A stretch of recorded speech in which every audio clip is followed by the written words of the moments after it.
Kuya Nanan nga pala ng Honor of Kings. Natuwa nga ako sa laro ko na to kasi napakalakas ng hero na napili ko.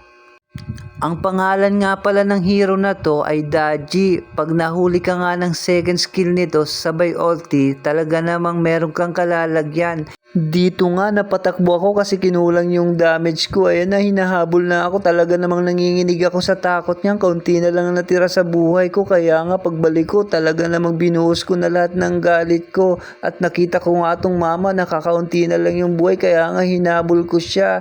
Tumaan pa siya sa damo pero hindi siya makakaligtas sa akin. Inultihan ko na nga siya, sabay bagsak. At eto na naman siya, binalikan ko ulit sa sobrang galit ko. Meron ngang inaaway dito yung kasama ko, kaya nga tinulungan ko siya kasi baka mapahamak siya. Ayan na, binugbog na nga namin yung kalaban na yun. Grabe talaga yung naging bakbakan sa laban na to, kaya nga pumunta agad ako dito sa gitna para tumulong sa mga kasama ko pero nabigyan ako.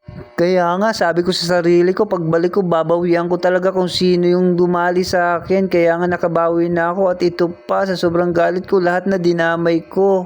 Meron na namang nagaganap na away dito kaya nga tumulong na ako. Muntik na naman ako mabigyan doon. Buti na lang tinulungan ako ng kasama ko. Eto na naman, nagbabakbakan na naman. Tumago muna ako pero naisip ko hindi ko iwan yung mga kasama ko kaya bumalik ako para tirahan yung mga kalaban. Eto nga, nasa likod lang ako kasi natatakot talaga ako na baka ako'y mabigyan. Meron pa palang isang natira dito sa likod. Buti na lang nakatulong kagad ako, kung hindi mapapahamak yung kasama.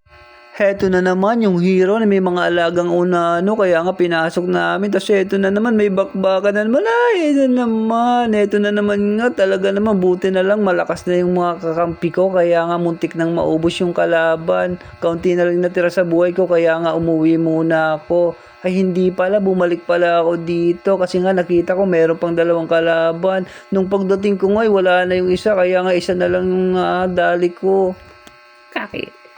Akala ko nga tapos na yung laban dito pero nabura ako at naubos din yung mga kasama ko dito. Kaya nga nag-set up ulit kami ng panibago, hindi ko na nga binigyan ng tsansa yung mga kalaban. Kaya nga nung nagkabakbakan, binuhos ko na lahat ng alam ko. Pati yung Titan, tinapos ko na rin. Tapos ito, hinabol na namin to kasi baka lumakas pa sila.